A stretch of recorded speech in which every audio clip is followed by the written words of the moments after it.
औज़ुबिल्लाहिमिनश्शैतानिर्रजीम बिस्मिल्लाहिर्रहमानिर्रहीम। जैसा कि हम लोग देख लें कि पिछले कुछ दिनों में आज़ाद जम्मू कश्मीर में बहुत ज़्यादा प्रोटेस्ट हो रही हैं और ये प्रोटेस्ट जो है अब ये वायलेंट फेस इख्तियार कर गए हैं।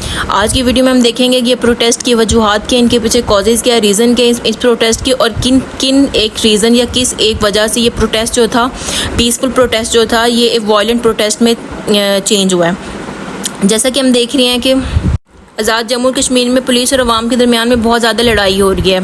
पत्थर बरसाए जा रहे हैं, पत्थर फेंके जा रहे हैं, आज़ादी के स्लोगन्स भी सुन रहे हैं हम। इंडियन मीडिया ने इस चीज़ को बहुत ज़्यादा उछाला है। जैसे कि आप लोगों को पता है कि आज़ाद जम्मू कश्मीर में थोड़ा सा कुछ होता है या पाकिस्तान में थोड़ा सा कुछ होता है तो इंडियन मीडिया उस चीज़ को बहुत ज़्यादा उछालता है। तो वही हम देख रहे हैं कि इंडियन मीडिया जो है इन स्लोगन्स को जो लग रहे हैं, आज़ादी के स्लोगन्स जो लग रहे हैं वहाँ पर उस चीज़ को बहुत ज़्यादा उछाल रहे हैं। इवन यहाँ तक कह रहे हैं कि आज़ाद जम्मू कश्मीर को आज़ादी चाहिए, इस तरीके से, जो बिल्कुल गलत न्यूज़ है।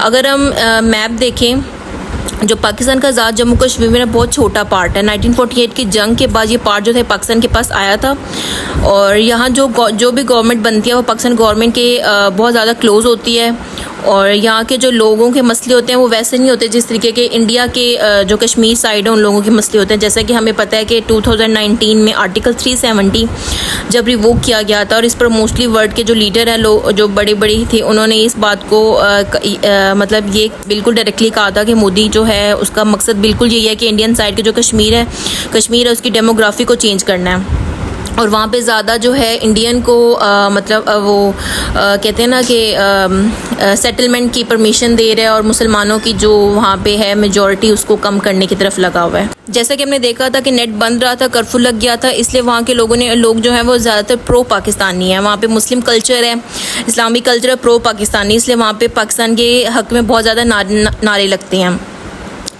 अगर हम रीसेंट प्रोटेस्ट की बात करें जो इस टाइम आज़ाद जम्मू कश्मीर में हो रही है, तो क्या ये प्रोटेस्ट गवर्नमेंट पाकिस्तान के ख़िलाफ़ है या ये प्रोटेस्ट वाकई आज़ादी के लिए है? तो ये दोनों बातें बिल्कुल गलत हैं। ये ना पाकिस्तान गवर्नमेंट के ख़िलाफ़ है और ना ही आज़ादी के बारे में है, बल्कि इसका ताल्लुक जो है वो डायरेक्टली दो मेन चीज़ों के साथ कंसर्न में है। पहली चीज़ ये है कि जो आटे की कीमत है उसको कम किया जाए और इसके साथ साथ दूसरी मेन रीज़न जो है वो ये है कि बिजली की टैरिफ को सेट करने की बात की गई है। बिजली की कीमत में जो दिन ब दिन ज़्यादा बढ़ती जा रही है उसको कम करने के बारे में बात की गई है। जैसे कि हमने देखा कि पूरे पाकिस्तान में इस बारे में काफ़ी महीनों से शोर होता है, बिजली के बिल बहुत ज़्यादा आ गए, लेकिन अब ये बात कश्मीर के लोगों ने भी स्टार्ट कर दिया है।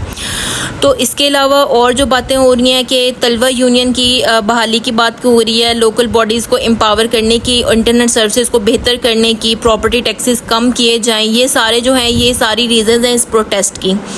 लेकिन ये जब ये रीज़न्स प्रोटेस्ट के बारे में हुई कि प्रोटेस्ट स्टार्ट होगी और इलेक्शन कमेटी ने जब कॉल दी प्रोटेस्ट की, तो प्रोटेस्ट होने से पहले ही जो वहाँ की पुलिस थी उन्होंने लोगों को पकड़ना शुरू कर दिया। जैसे कि आपको पता है कि पिछले दो साल में ये ट्रेंड बहुत ज़्यादा कॉमन हो गया है कि कभी भी प्रोटेस्ट की कॉल दी जाती है तो उससे पहले कुछ लोगों को पकड़ना शुरू कर देते हैं। तो ये चीज़ आज़ाद जम्मू कश्मीर में भी स्टार्ट हो गई है। जब 70+ लोगों को पकड़ा तो इस वजह से लोगों के अंदर गुस्सा आ गया और गुस्से में उन्होंने इस जो पीसफुल प्रोटेस्ट थी इस पीसफुल प्रोटेस्ट ने एक वायलेंट प्रोटेस्ट की शक्ल इख्तियार कर ली और कश्मीर का एक इलाका ददियाल, वहाँ पे एक बहुत ज़्यादा वायलेंट प्रोटेस्ट स्टार्ट होगी। इसके बाद उनके लीडर्स ने कहा कि अब ये जो प्रोटेस्ट है ये मुजफ्फराबाद की तरफ जाएंगे, जितने भी लोग कश्मीर के मुजफ्फराबाद की तरफ पहुँचेंगे।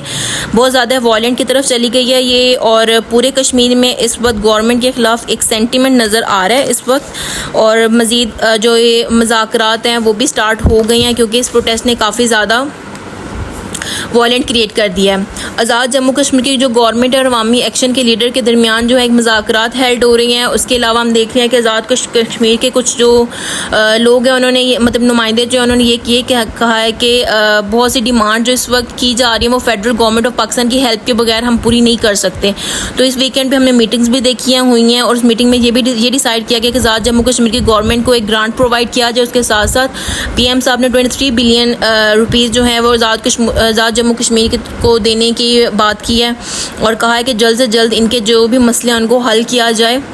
ताकि इंटरनेशनल प्लेटफॉर्म के ऊपर जो कश्मीर के आज़ाद जम्मू कश्मीर की तरफ से जो प्रोटेस्ट हो रही है उसका एक इमेज क्लियर किया जाए, क्योंकि आपको पता है कि कश्मीर का इशू बहुत ज़्यादा सेंसिटिव इशू है जो यूएन में और बहुत ज़्यादा इंटरनेशनल प्लेटफॉर्म्स के ऊपर डिस्कस किया जाता है। तो अगर ये प्रोटेस्ट इस तरीके से चलती रहेगी तो आपको भी पता है कि इंडिया इस चीज़ को बहुत ज़्यादा उछालेगा और इंटरनेशनल मीडिया के ऊपर भी फिर इस चीज़ के ऊपर बातचीत होगी और ये पाकिस्तान के बिल्कुल नेगेटिव पॉइंट की तरफ जाएगी चीज़।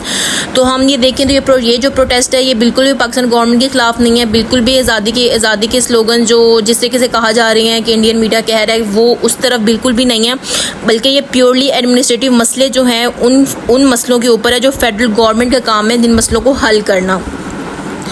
तो प्रोटेस्ट की रीज़न्स जो हैं वो भी हमने डिस्कस कर ली हैं प्रोटेस्ट।